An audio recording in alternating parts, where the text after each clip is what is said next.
Okay, so here's my analysis of the case study, the angry branch manager. In my opinion, the primary organizational problems really kind of arise out of, well, from two different sets of issues: organizational issues and operational issues. Subsets of those issues that I think that are probably the most important for this case study have to do with structure, the people and culture, and the processes and systems. From a structural perspective, I really had a lot of questions about, the structure of the organization, the size of the different layers and levels, the different roles and responsibilities within those layers, and the level of authority of specific business divisions within the organization. In particular, I'm really kind of interested in HR headquarters, the field training and training department, and then obviously the layer of management. The reason I'm interested is because I get the impression that this is a very tall organization, but one that doesn't seem to be very matrixed, or at least is poorly matrixed. And I think that that's pretty evident by the level of communication between the different departments, at least from the information that we know. From a process and system-based perspective, I thought that there were a variety of underdeveloped and/or under-enforced policies and procedures. The main one that I really had some concerns with had to do with reporting and documenting of behavior and performance-based issues. The second area I really had some concerns with around process had to do with the underdeveloped, undefined, and unenforced policies and procedures around just basic employee code of conduct. Some examples of this really included the basic business ethics, both from a management perspective, but also from a potential employee perspective and how they were handling the customers. I had some concerns over, the policies around retaliation, bullying, harassment, and the use of fear. And certainly there were some questions I think that need to be addressed around the legality of recording employees' conversations without approval.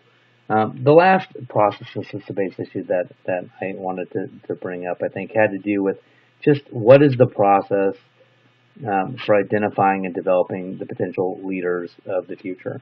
And I think that is an issue that clearly has caused some issues. So from a people and cultural perspective, I think certainly the structure and operational issues have influenced, the culture and people-based issues. I tend to look at organizations through kind of the following equation: that performance is really a function of competency times motivation. In this particular case, I think that there is a number of competency-based issues and motivation-based issues, and I'll touch on some of those. I think it's clear that there's been very little focus on employee development. I think from an expectation perspective, a sales and sales management and training perspective, it just doesn't seem like the organization is that focused on developing their employees, and that is a competency-based issue in my opinion. The second, I think, has to do with just the culture, and that it's a very result-oriented culture, and not even a group or collective result-based organization. It just seems it's very focused on individual performance. And I think when that's paired with, a low tolerance for underperformance, even for employees that are in very new, positions, I think it just creates a culture that is very much a CYA, cover your own arse, what's in it for me, and I think it leads to, some breaches in code of conduct.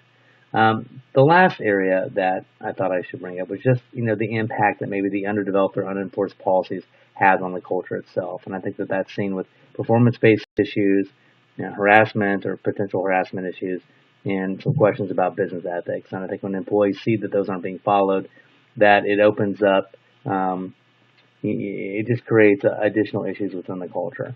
So, really in my opinion, I think these employees, they're clearly not motivated by any kind of creative tension or intrinsic, value to the organization. I think it's really been driven by fear or by the potential opportunity to earn more money. And I think when you combine the structural, the process, and the people-based issues that they've really created an environment or a business culture that's been dominated by distrust, fear, anti-learning, defensiveness, reasoning, self-protectionism, conflict avoidance, and/or competition, depending upon the level of self-interest. I think the CYOA is certainly evident, and I think what's in it for me is certainly also pretty present. So what would my recommendations be? Well, from a structural perspective, I think that we certainly have limited information, and I would advocate for conducting a variety of 360-degree assessments with the purpose, just to be together more information around the levels of communication, collaboration, bureaucracy, the culture, functional business needs, etc. We just need more information. I think second is that we probably need to reevaluate the structure of the organization. It's hard to tell because I just don't have an organizational chart sitting in front of me, but I think clearly, you know, um, there are opportunities to probably, matrix this organization in a way that would increase communication, increase collaboration, and I think probably provide some more oversight, which is probably needed. The other thing that I think that needs to happen is just to more clearly, or at least I want more information about, is clearly defining roles and responsibilities at all levels of the organization, and then determining who's accountable, for which roles. Um, from a process and system perspective, I think that there are opportunities to design a variety of different policies and procedures, and here's just a few. I think clearly there needs to be some more development around the reporting and documentation of employee behavioral-based issues. I think that there certainly needs to be some improvements made probably to the employee handbook that really outlines and defines the employee's code of conduct. I think that they should probably address the legality of recording employees' conversations without permission. I think that could be, a lawsuit waiting to happen. I think that there certainly should spend some time identifying and developing and maintaining, candidates. How do you develop these candidates long term, and what's the process for identifying and molding them into the future leaders of the organization? I think that they probably need to spend some time developing a conflict management system or dispute resolution system that kind of outlines, how to handle internal and external conflicts. And I think there probably needs to be, some new policies and procedures put in place to hold people accountable to the new policies and procedures, and make sure that they're following those. From a people and cultural perspective, I think that there are a lot of opportunities to enhance or develop a variety of employee training programs. I think even starting with the orientation, I think there could be more information probably built in from an ethics perspective, from a policy and expectations perspective, code of conduct. Introducing new employees to a variety of departmental contexts would probably be advantageous. I think that there could probably be some more depth to the sales training and the ethics around sales. I think certainly there appears to be some opportunities to enhance the diversity and sensitivity training.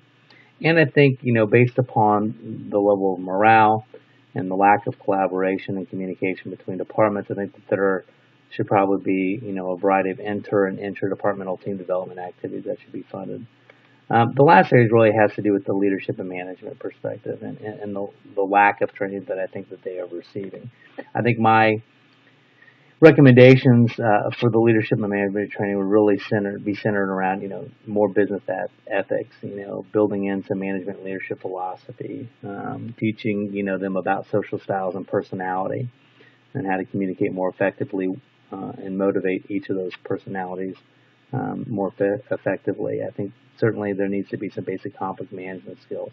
I think in addition to that training, the organization should probably consider, designing a mentorship program for new and potential employees. So that's my assessment of the case study. Please click on the next video, which would be YouTube video 3, for my final thoughts. Thanks.